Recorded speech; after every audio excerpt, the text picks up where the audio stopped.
Well, hello there, everybody. Lucy Looker reporting for Foreave Stars International. Anyway, I am thrilled to introduce to you today a wonderful guy from UK Bands Included Cooperative. So anyway, I'm really excited. He's a smashing guy. He makes you laugh like crazy.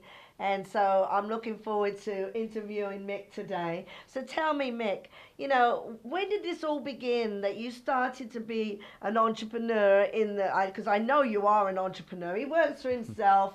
He does many, many, many things. You know, if it's broken, he fixes it. He's one of these kinds of people, even hearts. Anyway, and we have plenty of hearts here sitting in the dish that he kindly brought all the way from England. Anyway, Mik, you're a funny guy. He's a funny guy too. He should be in front of the camera all the time because he's a laugh. He's been walking down Santa Barbara Street and they're like, oh, what's your name? What rock star would you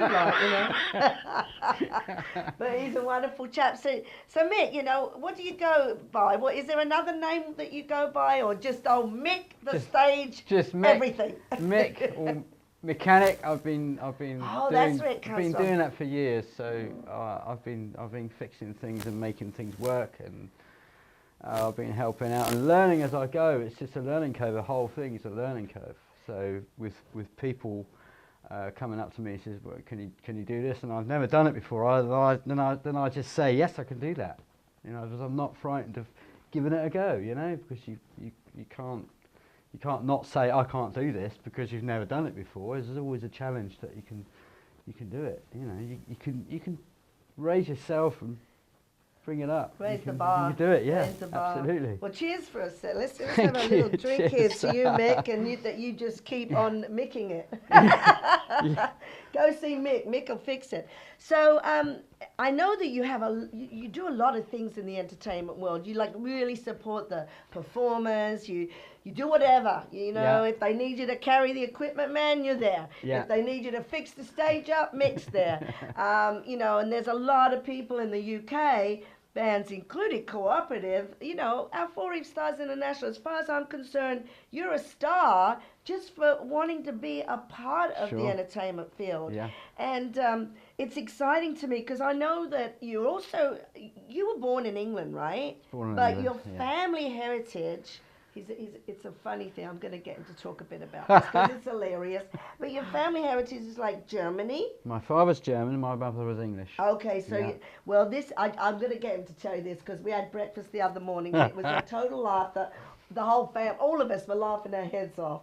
But anyway, I'm going to get him to tell you that. So tell us the story about the time your dad called you up from Germany. Oh yeah, well was he calling you up from Germany? No, he was calling me from his house. In England. In England. Oh, in yeah. England. Okay, but he's very German. This is when he was retired and on his own after my mum passed away back in '95, and this is pretty much like the 2000s when he phoned. And my sister had a friend called Richard who used to come and help out and do stuff. And he phoned me one day, and he always used to phone me up and greet me, not saying hello. He just went, nah. And I said, yeah, how are you? What's up? He goes, well.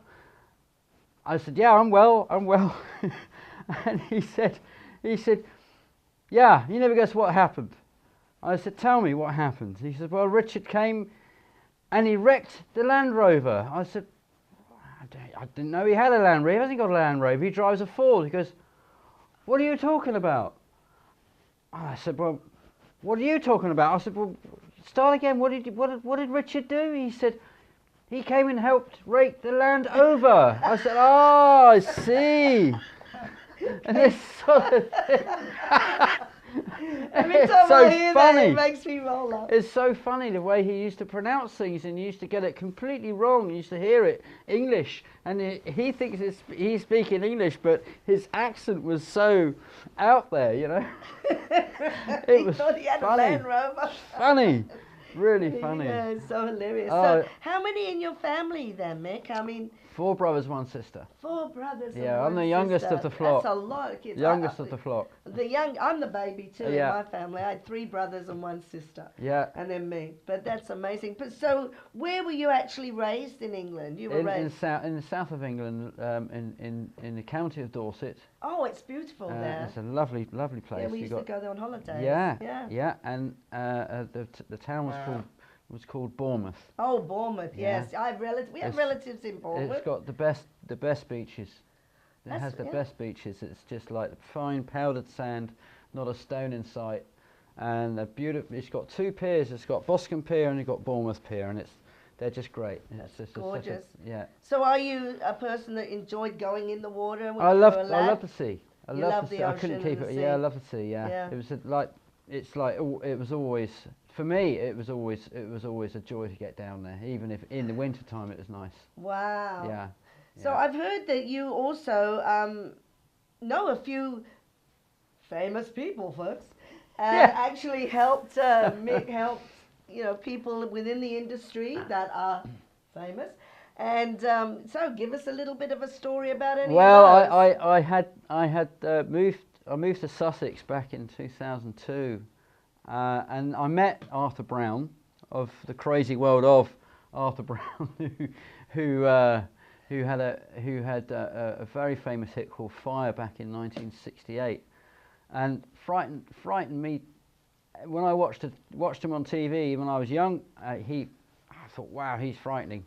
And I met him, and he's just such a lovely man, really lovely man. And he's got as much energy as I have. When he's out there dancing, he can dance all night as long as I can. So he's still performing around He's the still place. performing, yes. He's still performing.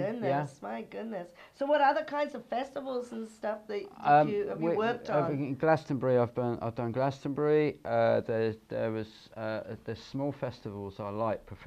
I prefer the smaller festivals. They're not so big. So you can have as much fun at a smaller festival because you get to know people a little bit more intimately rather than a massive big festival like Glastonbury. It's the biggest in the world. So how many people would that bring in?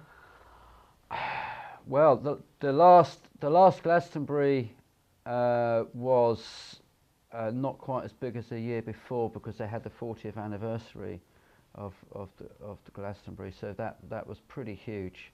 Think of a number. I couldn't think of it. I just under 1 million people going there. Really, that's crazy, isn't it? Little England. Yeah. What are they doing with 1 million people in one spot? So I remember when I was over there as Ravel Foreman and the Lads Band, because my persona right now is Lucy Looker. But when I was in England and I was performing, I remember we went to Richmond. Did you ever go to the Richmond Festival? There was a festival. I've heard of it. I Richmond, haven't and Motorhead was there, and Lemmy, and it was somebody else there. What's his name? The guy on television down with the diabetes. What's his name? Is it diabetes? And he plays the guitar. No, can't remember. Oh God, he's a famous American player anyway. I'm pretty helpless because at the time I was in also just coming out of acting and everything else, and done so many things from modelling, acting, and then I decided I was going to do a record. So there I was having to do, it's like a university. When you go to the festivals, it's like you learn about your art through a university of festivals. And, oh God, I can't remember his name now. It's so bad that I can't remember his name. It'll come back. It'll come back. It'll be too late then for the show. Well, but maybe. Okay. You never know. It may come back. It's been a pleasure, folks. Mik and Tigger have been staying with us at the Dream Machine USA. As you know, it's the home of the US bands, including Co-op, and for all the Foreave Stars International. When they come to Santa Barbara, they come stay with us. And then I get the pleasure, as Lucy Looker, to reporting on these people. And they tell me all about their lovely lives. So I'm really excited, and all I can say is good luck. And I wish, I know you've given me an invitation already to come over to the UK, but not sure if I can make it. I've got this show to do every month. It's like, oh my gosh. Anyway, Mik, thank you so much. I really appreciate the fact that you came and that you. Lucy. Oh, thanks, and I really appreciate it. And don't you just love this guy? He's just awesome. Lucy Looker reporting with Mik here from the UK Bands Included Co-op.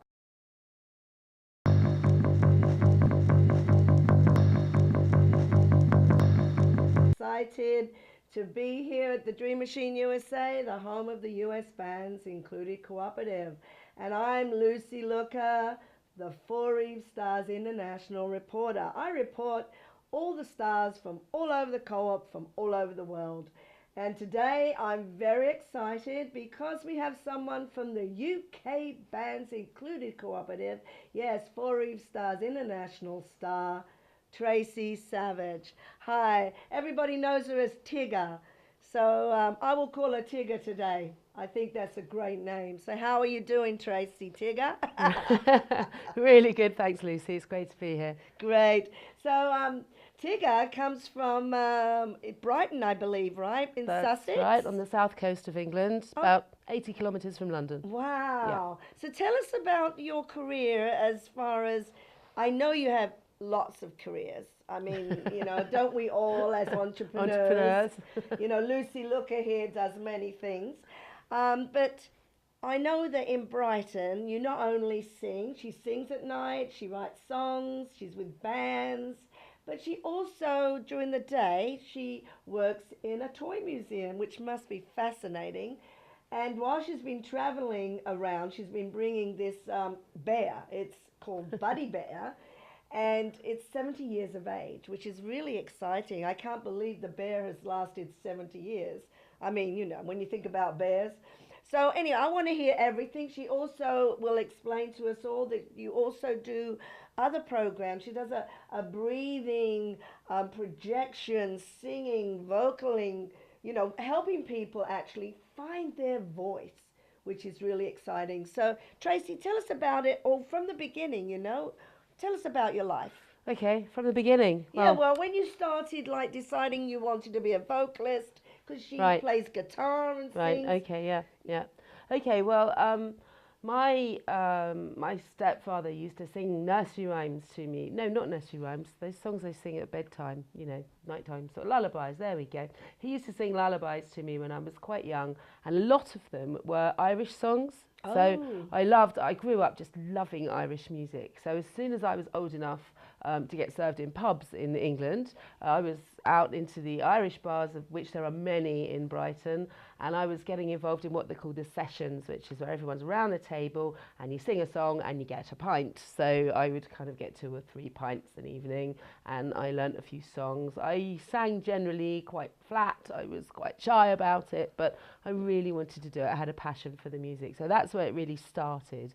And of course, if you mix with musicians and you meet musicians, and there's always, I've found through the years, there's always 1 or 2 people who really believe in you and see through the fear, or see through the nerves, and see through the fact that you might be singing flat that night, or you know that you're a bit trembly, or that your presence isn't quite there when you're young and starting out. Not so much now, because I think with YouTube and all that kind of stuff that the kids have got today, I think that they get that streetwise music thing about them. The musicianship is formed much earlier, but in my day, you know, it was really hard, and I was really nervous about it all. But there were 1 or 2 people who really believed in me and encouraged me, so I carried on. So yeah, when I was about 24, I started to learn the guitar. I still play very, very averagely, because I only play the guitar when there aren't any what I call proper musicians around to accompany me. I'm a singer. I'm not really a guitarist. But in that time, I was having children. So children, you know, they take up a lot of time. And how many do you have? I have 3 children. Wonderful. Yeah, 3 girls. Lovely. They're all beautiful. And yeah, they take up a lot of time, and I kind of moved away from the music for a while. But what I've discovered over the years, I mean, that was, you know, I started when I was 17. By the time I was 24, I had 3 children, and I discovered, now I'm 45 now, I know now that if I give up music for more than about 6 months, I get sick. I need it, yes, I need it, yeah, I need it, you know. I've So between the age of 24 and 30, I didn't really do much, and I got really sick. I was mentally and physically quite Oh, unwell. dear. Yeah. So, but I worked that out. I worked out what it was and what I needed. So I chose not to stay a victim, not to stay crying under the duvet or watching daytime TV or whatever. And I booked myself into music college. At the age of 30. Which college did you go to? I went to Northbrook College in Worthing, where I studied performing arts with a focus on popular music and sound engineering, because I figured if I was going to do it, it would be great to know how to do my own sound and everything as well. So yeah, and there I met a wonderful young guy, Paul Diello. Look him up, Google him, Paul Diello, singer-songwriter. I was just telling the cameraman before we started actually that Jimmy Page took one of Paul's albums recently when Paul won an award back in Brighton. Yeah. And you know this? Paul is he's the guy I met at music college, and we formed a trio with his brother, and we gigged around the south coast for a while. Nice. South coast of England, yeah. Just doing mostly covers. And you know, he was the lead singer, but I did a few songs as well and a bit of backing vocals, etc. And did that for about 5 years, and then I had a massive interruption to everything. My day job, I was working as a counsellor with heroin addicts, homeless people, people with mental health problems. And I was doing really well in that job, actually, really enjoyed it, and I was quite good at it. And in the evenings, obviously, gigging, and I had the children. And right in the middle of all that, I find my father, who I haven't seen since I was 2. Oh, yes, this is amazing. So that's Janet. Pardon me. Because Lucy Look is my persona, but Janet is her cousin or second cousin. So you must tell us this wonderful story of finding my cousin or your dad. Okay, all right. So yeah, I was 35 years old. I was doing all those things I just referred to. And my mother phoned me up one day and she said, you better sit down, I've got some news for you. So I immediately thought, oh gosh, Grandma's dead. And then I realised Grandma was standing next to me. So I thought, yeah, no, she's probably fine. She looks all right. I didn't sit down. I paced up and down with the phone like this and said, what's up, Mum? She said, I think I found your father. And I hadn't seen him for 33 years. I didn't remember him at all. I had no memory of him. But I knew my mother was married to him, and she'd always said, you have a father who was there when you were born. He loved you very much. He's gone away now, but you know, she was never bitter, and she never, or if she was, she didn't relay that to me. I grew up feeling like, you know, I had a dad who loved me. So it was really good news as far as I was concerned. And I said, well, you know, is he married? Does he have other children? What do you know about him? And she said, well, he's got this website. He's just turned 60, apparently, and due to his birthday, being 60, he's decided he wants an adventure, and he's gone off on his horse. He lives in the south of France, and he's gone off on his horse with a tent and a guitar on his back from Gabion, the village in the south of France, off to Bern in Switzerland to raise money and awareness for autistic children. Wonderful. As a result of this act, he'd had the website built, and he since has always said, you know, and as a result of doing that good thing, that he got his daughter back. Oh, how wonderful. Yeah. So I said, you know, Cause kind and of, effect. yeah, absolutely. Yeah. That's great. Yeah, yeah. So I said, you know, my main concern was that he might be remarried with another family that didn't know about me. And I didn't want to interrupt that, because if there were other kids who didn't know about me, it wouldn't be their fault that I existed. So I didn't want to just kind of stamp into a family setup and be the nasty surprise. Right, so it sounds to me, you said he has a guitar on his back. Yeah. Yeah, right. So he's a musician. I knew Ray was a musician. Yeah, and a singer. And that's amazing to me, because Tracy wasn't, or Tigger was not raised with Ray, her father. For 33 years she hadn't seen him. And yet Tigger plays guitar and sings, and so does her dad, which is amazing. Yeah. You know, and there's so many similarities. I mean, you know, I sing pretty well, if I say so myself. So does he. I've got a certain presence on stage, so has he. I play the guitar really badly, so does he. Sorry, Dad, if you ever watch this. But we both know that's true. we met up after, you know, phone calls and emails and all the rest of it when my mum found him. We met in London, and driving back to my place from London on our first full day together in over 30 years, he said to me, so you play a bit of music then, what do you do? And we talked about the genres. He was jazz, I was folk and acoustic covers. And he said, do you do any Beatles? And I said, oh God, no, I don't cover the Beatles. Everybody does that. He said, do you know me either? Do you do any Bob Dylan? And I said, no, again, you know, cliche, except one Bob Dylan song that I sing, that I'd never heard Bob Dylan sing. And I learnt it actually from the spots, from the music in a book. And Dad said, I do one Bob Dylan song too. And I hadn't heard Bob Dylan sing it when I learnt it. I learnt it from a street busker, I think in Spain or something. And it was the same song. Oh, that and it's, you know, it's quite an obscure one. So that was a massive coincidence. What a coincidence. Yeah. Oh my goodness, that's amazing. Yeah. Well, I just remember, you know, as you all know out there, I'm Lucy Looker and I'm reporting for the Foreave Stars International right now. And when I leave the set and when I'm not reporting, I become Janet, the cousin, or I become Ravel, the singer. Anyway, I went to France to see my cousin Ray, and what a coincidence, in 2005 I took the two kids, and Donna Rose and Arthur, and we, like, it was amazing to me, you know, Tigger was there with her daughter Kat, and it's so exciting because they've, you know, come to the States right now as a gift for Kat, her daughter, when she was 18. And so it's just a wonderful, wonderful experience to see her that many years ago, not knowing, I didn't know she existed. But there she was, visiting her dad. So it was such a wonderful Well, I wasn't surprise. actually visiting my dad. Oh, no, you no, to live that's there right. for a When while, I right? found my dad, I was working with his heroin addicts, but I've been doing that for a while, working with lots of difficult client groups. And I was kind of on the edge of what they call burnout, you know, with that kind of work.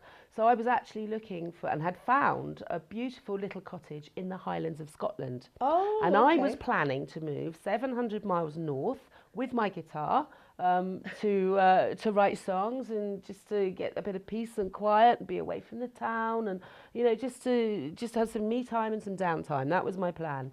So then Dad comes into the middle of this. So what I always say is, instead of moving 700 miles north, I moved 700 miles south. Yeah. And in 2003, I moved to the south of France. I moved into a caravan on my dad's land. That was my choice. You know, he offered me a room in his house and all that, but I wanted a bit of space and independence, as I said. I took my guitar and I used to go busking in the market on the Saturdays and other market days, other towns, and just tried to live off that to start with, and quite quickly got people asking me to play at their weddings or their parties, and other musicians coming up saying, do you want to come round? And I learnt French quite quickly too, which helped. And so by the time I met you, I already had a bit of a circuit going on. Yes, you did. I was working a bit, right. You know, I was singing a bit around, and, you know, by 2008, it was a full-time job. I was a professional singer in the south of France. You know, it was the dream come true, really. Yes. It was amazing, yeah. And then wonderful. 2009, I moved back to the UK. Right, so that's when I met you in 2005. So you That's were living there then, and we were only there for 4 or 5 days. And I just remember it was exciting. There was lots of music we all played and sang. It was great, And it was lovely. And Tigger was taking us to our local pubs around France there in Gabion, and Ray was playing, and we had a wonderful time. And it was great. And our children all bonded. And that was when Kat, Tigger's daughter, said, Mummy, I want to go to America, and you're visiting. Living the dream. So exciting. So, well, I think that, you know, in regards to you play, I think Tigger's going to play for us. From the UK bands, including Cooperative, with Asbia.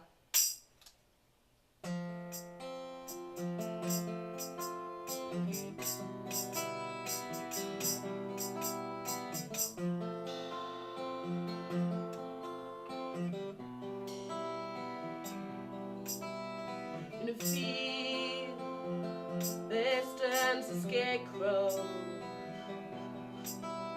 His head all full of straw. His world is full of someone else's cause, and he doesn't know what he is for. In a field, there stands a scarecrow. His mind all full of straw. yet understood that it's someone else's corn. But he's dreaming, oh, he's dreaming of so much more. I will not protect your corn. I am freeborn.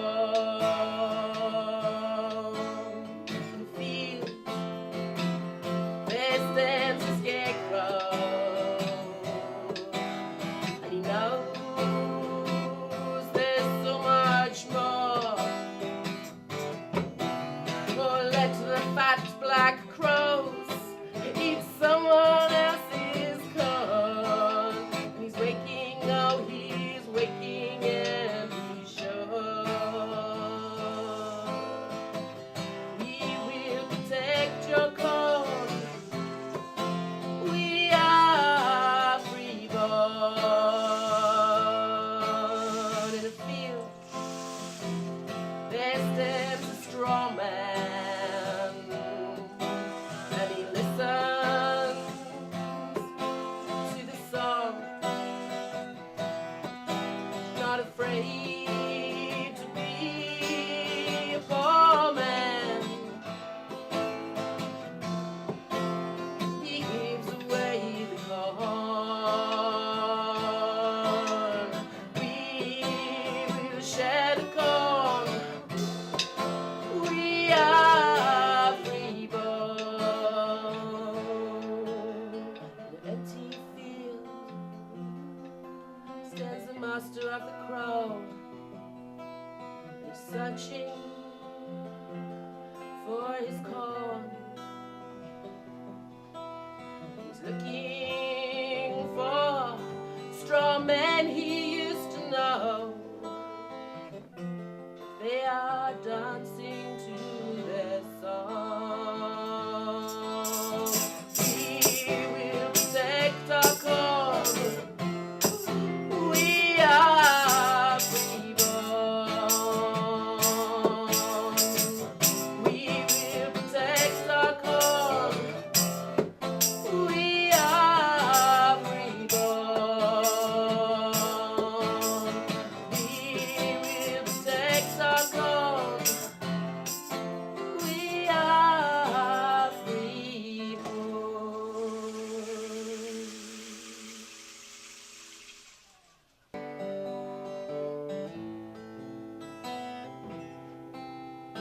Far away from you, the same stars still shine, though we are countries apart. How slow the time passes through bottles and glasses. I mystery hope you're still mine. Far away from you, full of red wine, like I was when I left that late night. How quick the words came, and I hurt you again, and I hurt myself the same time. Wipe away the tears, wipe away the years. Can we clean the slate once again? Tears and wine have flooded, left us both bruised and blooded. It was no intention of mine. Far away from you, I can't see the stars. My eyes are all damp, must be dew. And photos creased with wear, all stained with my beer. But I see in my heart it's still you. Yes, I see in my heart it's still you.